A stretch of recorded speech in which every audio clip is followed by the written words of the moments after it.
So no Adam Fleming this week. No, but we've got two very exciting guests. We have. We've got Boris. Yeah. And the Speaker of the House of Commons. We've got the Prime Minister and the Speaker of the House of Commons. Better than that, arguably. We got a parrot. Boris the parrot. Sir Lindsay's, well, one of many of Sir Lindsay's pets, perched there upon Laura's microphone. I don't know if he's more nervous or I am. What do you think? I can hear it in your voice, Laura. You are. He's probably eyeballing me. So Lindsay, Boris is a well-travelled parrot, isn't he? So this is just the latest venue for him to drop in on, because you're forever taking him from Westminster, from here, back to Chorley. He settled in very well, actually, but he does. He loves the journey between Chorley and Westminster. In fact, he's very good because he entertains. If he's on the train, he'll chat away, or if he's in the car, he lets people know. He wants to entertain. He's good value. So what does he say? Well, it was quite embarrassing because obviously he travels in a cat basket, which people don't realise, and the cat's actually in a dog trolley. So he's on the train and he'll shout, "Lock the doors, lock the door." And people are looking at me. My lips aren't moving. And it's like, "Lock the doors." Oh. And he'll wait till it's absolutely silent. But somehow he seems to know when to say, "Lock the doors" on the train. It's when they seem to be closing. It's quite uncanny. He's unnerving. And people don't realise the parrot's there. And you can see everybody looking round, "Order, order." And he really starts then. You haven't taught him to say order, order, have you? Well, we have, yes. Somebody has as well. I've got to say that our household are terrible. They deliberately do it. And I think they record my voice. Well, he's perched on the microphone, so if he feels like a big moment, he can certainly have a word or two, can't he? He can. Is there anything that you have to do to get him to say order, order, or is it down to his creative temperament when he thinks the moment's right? The problem is, like everything, he decides. Everything is on Boris's terms. Boris will have it no other way. When Boris decides, that's when it happens. Right. We're still talking about the parrot. No metaphors there, then. But he's part of a wider menagerie, so maybe just give him a minute, see if he does want to share any views with the newscast audience. If he gets bored, he may just join in as we go along. Brilliant. Right, well, we'd certainly have had... full flight. He's part of a menagerie, though. I think we've got actually some video of your whole menagerie. Maybe you can just talk us through, because there's a couple of... A giant tortoise. Yes, called Maggie. Hard shell and not for turning. Oh, very good. What about the rest? Is that a Rottweiler? That's unfortunately poor Gordon. We lost Gordon last year, but he's the... Sorry. And the thing is with Gordon, he was fantastic because he used to... Why he was called Gordon, he had the clunking paw. When you stopped stroking, he'd bang you on the knee. So you had to start again. And a cat called Patrick, is that right? Yes, we've got Patrick, a very posh cat. Lord McCormack. There we have it. And of course, the Patterdale Terrier. We've got a small terrier there that's called Betty. Very feisty and keeps good order. So after a former speaker. Amazing tribute. So we got Brown, Johnson, Boothroyd, and Patrick Cormack. That's quite niche, that one. No offence to... No, but unfortunately, it was a bit more difficult with it because he really thinks he's very special, does the cat. He's a one-off. I think you're a bit nervous, Laura. He keeps looking at me. I mean, I've interviewed some kind of unnerving people in my time. But... a week ago it was the Irish Prime Minister, yesterday it was the Scottish First Minister, but Laura is now a crumbled wreck confronted by Boris the parrot. Oh... Well, maybe then we should get on with this week's edition of Newscast. We're delighted to have the Speaker of the House of Commons with us this week, and indeed, Boris the African Grey. Welcome to Newscast, Boris. Newscast. Newscast from the BBC.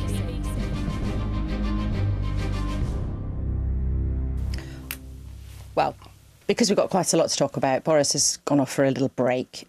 But it was a joy to meet him and have him here in the studio.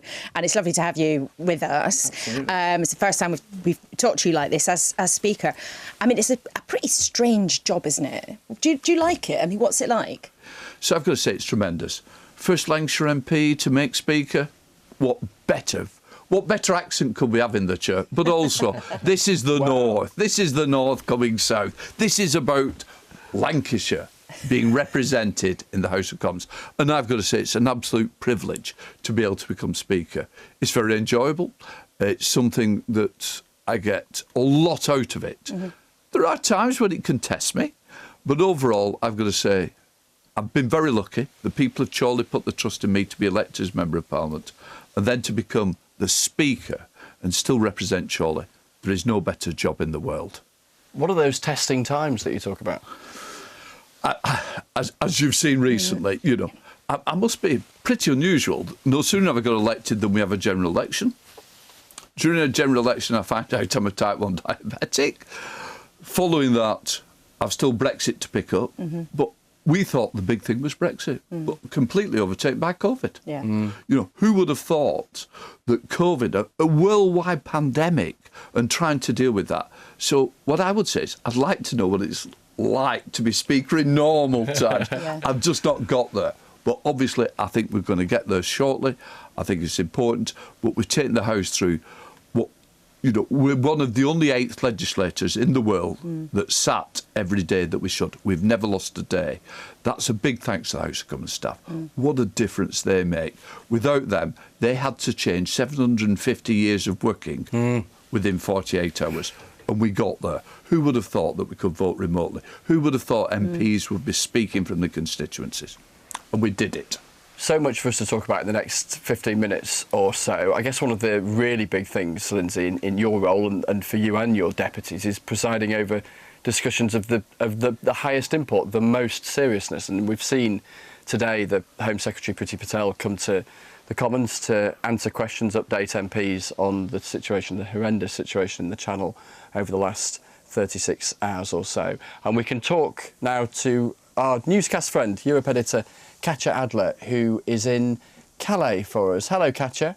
Hello. So, Katya, we've seen so much, haven't we, in the news in the last 24 hours or so about what's happened in the Channel.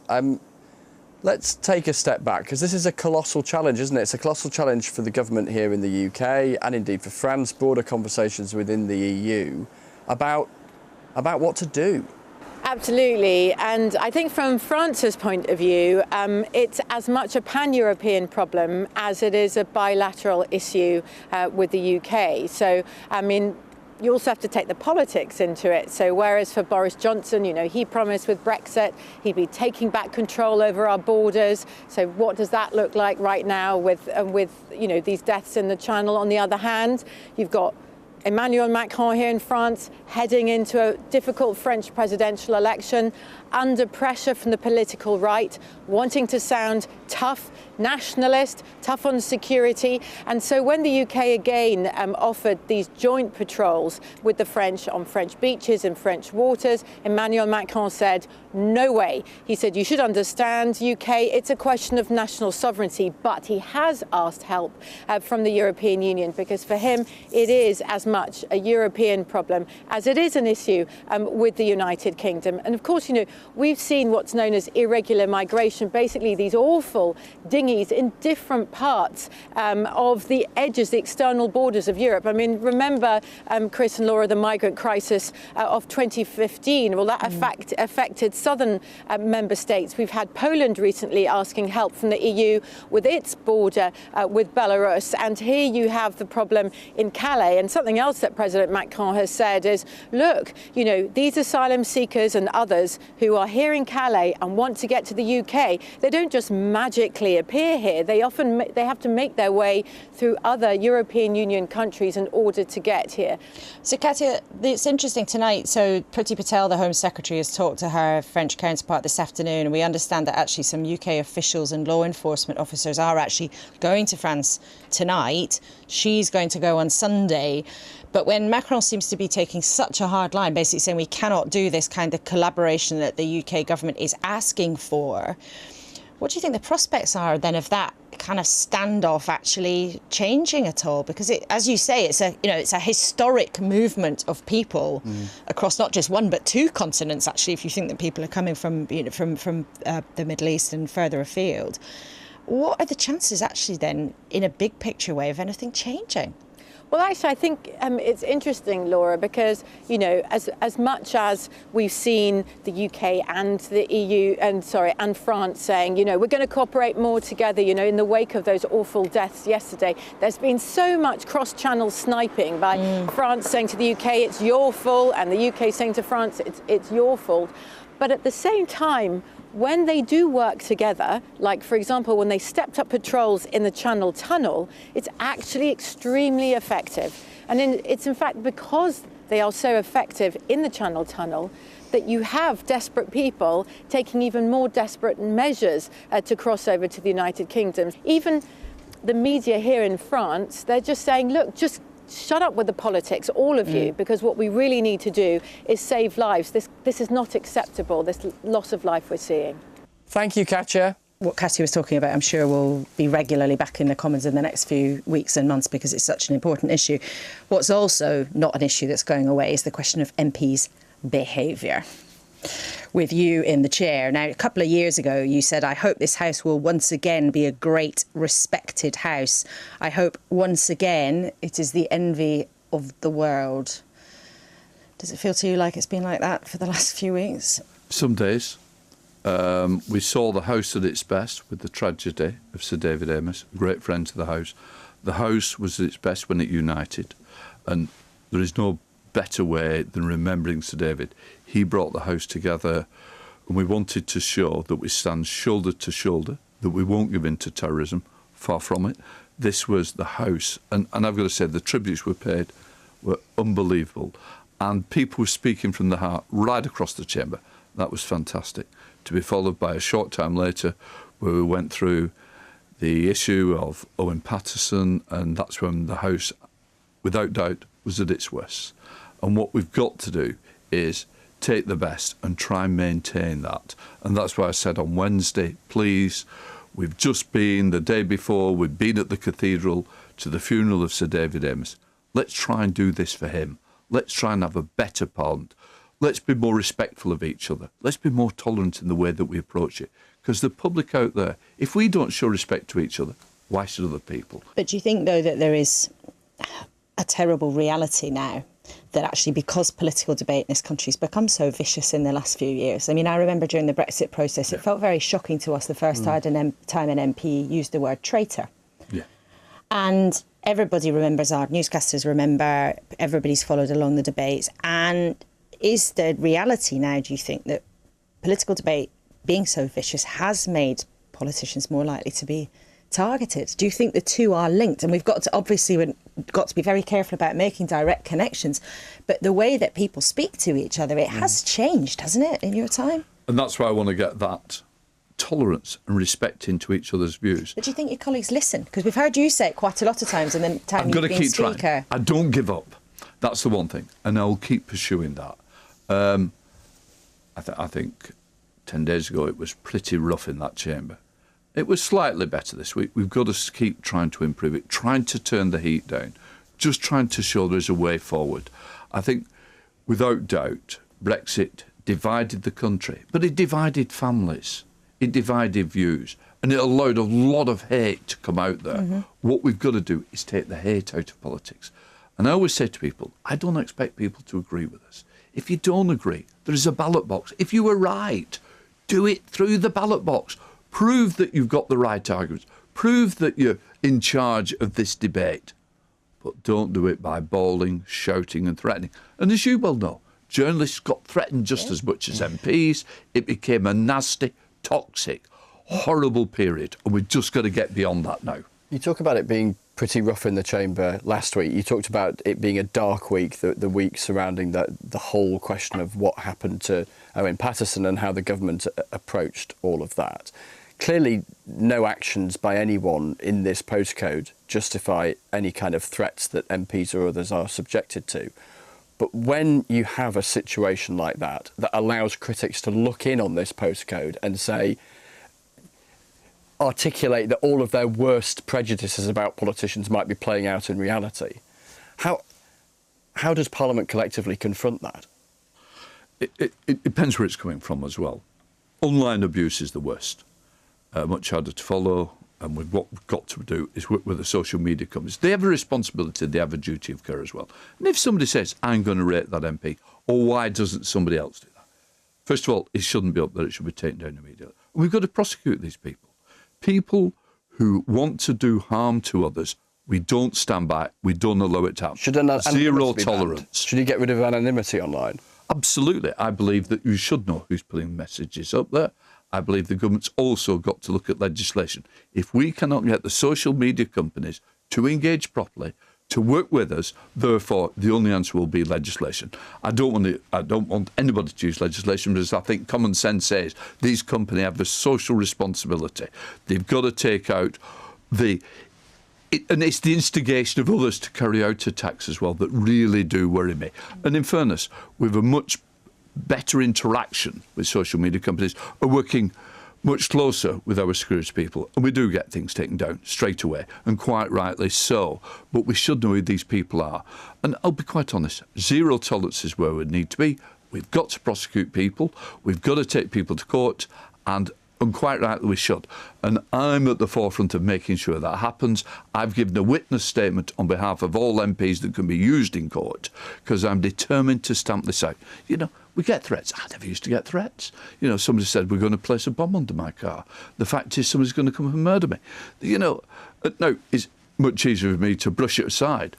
But actually, a new MP, somebody who's not been around, we shouldn't have to tolerate it anyhow. That's the reality of it. When you said it was a pretty rough week in the chamber, what did you mean by that? Because also, you know, you're no stranger to showing your passion for manners and protocol in the House. What did you mean by a rough week? It was rough because you could see its side had been charged up ready. The moment that somebody stood up, it was like it started. The wave of noise was coming, trying to calm that side down. The other side would erupt as well. And I think the exchanges, as we could all see, became very heated. It wasn't a way forward. And then it became a challenge. Was that a challenge to me? And in the end, I don't want it to be about me. I don't want people to have noticed it was about me in the chair, but unfortunately that day it was about me because I had to absolutely slam down. I'm in charge in this House. I will decide what is right and what is wrong. And just for people who might have missed it, you're talking there about a very heated Prime Minister's questions where yes, you, Mr Speaker, if I may, basically told the Prime Minister to sit down and shut up. I hope it was slightly nicer than that, but I think in fairness, I think it was a bit more like, you know, you might be the Prime Minister of this country, but in this House I'm in charge. And that's what I wanted to. I wanted to reassert to ensure that we all understood in that chamber that I won't be undermined. Mm-hmm. And in the end, I'm doing it for them because those MPs matter to me. They've 30 minutes in which to get those questions in. People who's been dropped, I've got to get through that. I've got to make sure that their constituents' views are heard to the Prime Minister, the questions are posed to him. And what I didn't want was this exchange of nastiness. And that's where we were going on both sides. I pulled up both sides, and quite rightly. It does look, though, every week like the Prime Minister drives you around the twist.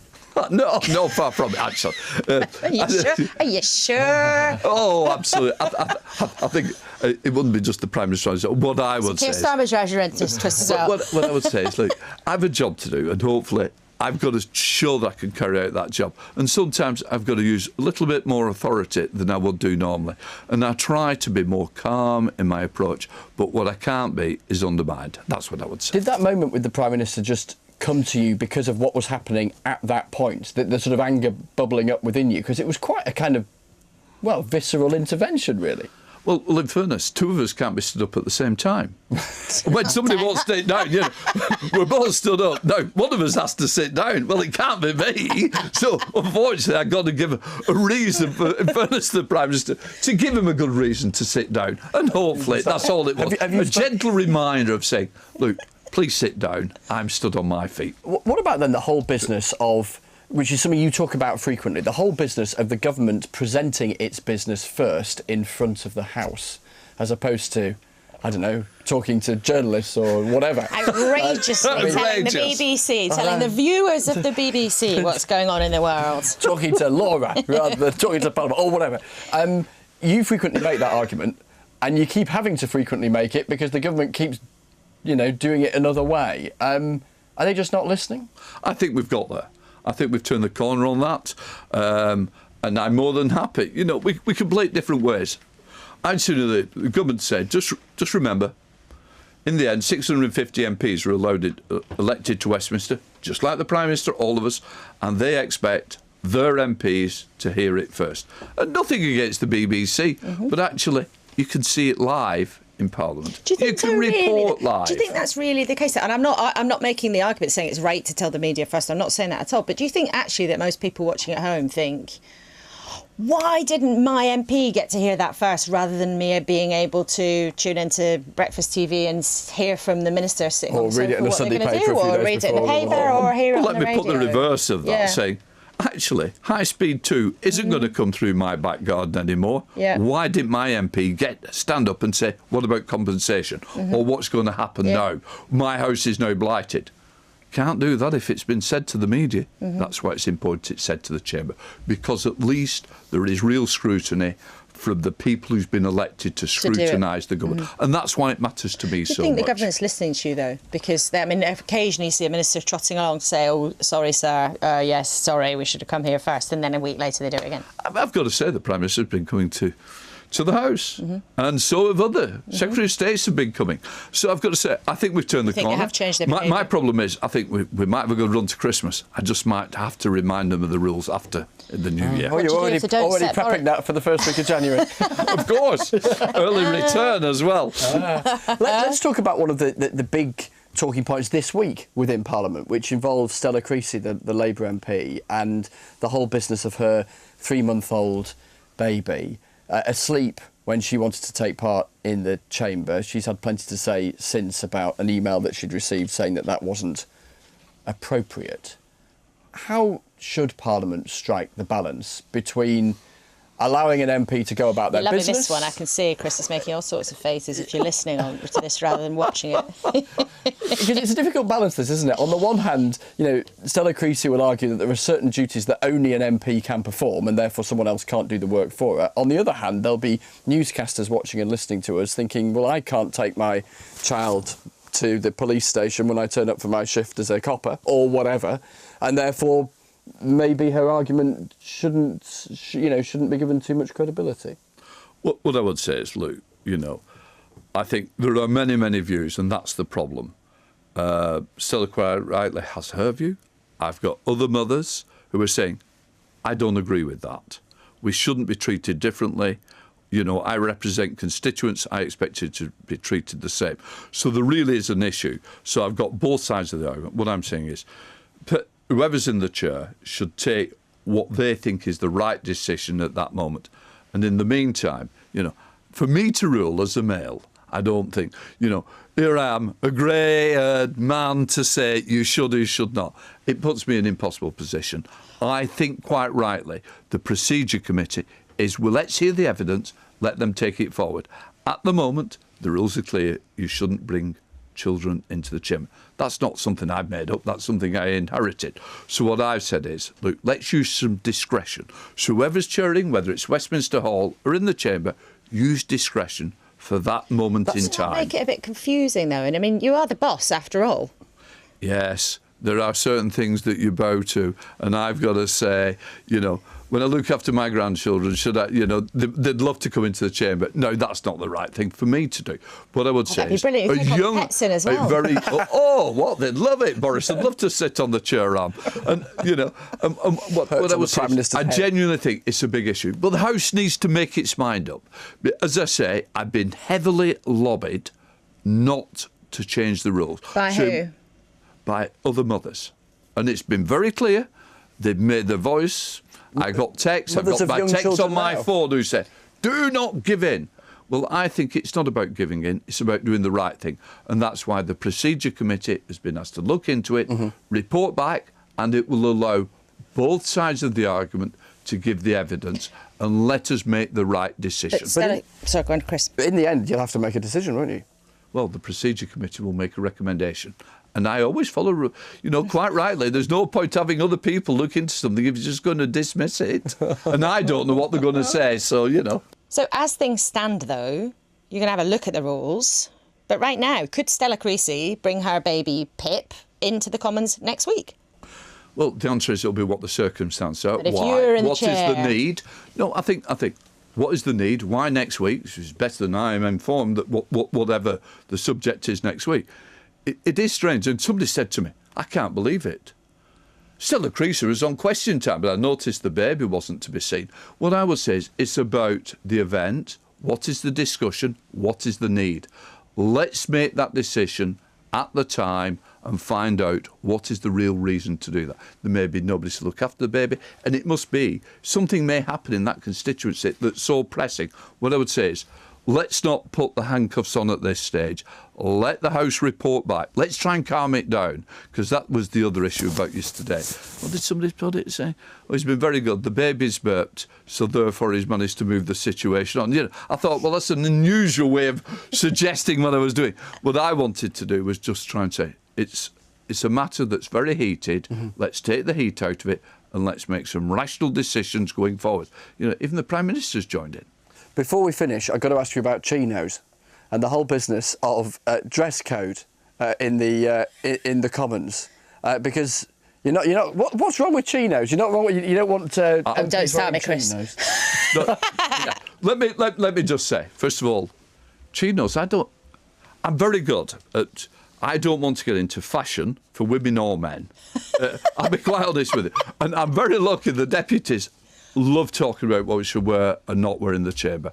And in the end, I think we have a job, and I think you should wear an outfit that's appropriate to the chamber. Now, who am I to define whether it's jeans, chinos, and we go on? And I've got to say, short sleeve, long sleeve dresses, I'm lost. I don't want to get into fashion, I'll be quite honest with you. You get a nice big black cloak to wear, so you don't have to worry about what you're going to put on in the morning. Absolutely. And, you know, so I think it is a dress code that they feel. I've got to be honest, it's a checkout for me on what clothes are. I'm glad I asked that. I'm very glad that you asked that, and I'm very reassured that the Speaker of the House of Commons, in the mother of Parliaments, to misquote the phrase, is pretty confident getting himself dressed in the morning. I feel very reassured and much better. Thank you so much for joining us. Thank you. Come back another time. Bring the rest of the menagerie. We've loved having you. We'll bring Maggie next time. She can sit on the top of the desk. The cat would love it. It would never move. Amazing. Well, for next Fantastic. time. Thank you so much, Sir Lindsay Hoyle. Please do come again. Maybe bring some of the rest of your menagerie, but maybe not share your fashion advice next time. But we must, though, Chris, before we go, share with viewers what actually happened with Boris the parrot before we started officially recording. Hello. Does he not knock things over his head? That's good. Be careful. Hi. Beak goes in. Hello. I don't want. It's like a dog. I think you shouldn't go in over the head. You Can go you just on. move a little to the right? We're just going to... Oh, no, Boris.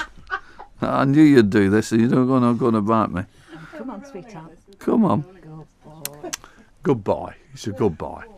It was rather alarming, and it rather explains why I basically is sitting here nervously through the whole thing, because I wasn't sure. Obviously, we come across as entirely cool and calm in front of the cameras, as always. And ended up being terrified of a parrot. And then Boris landed on the Speaker's head. There we go. Which is Newscast moments ago. We've had a few over the years. But that'll be one of them that we recall for quite a while, I suspect. It's a sentence I never thought I would hear.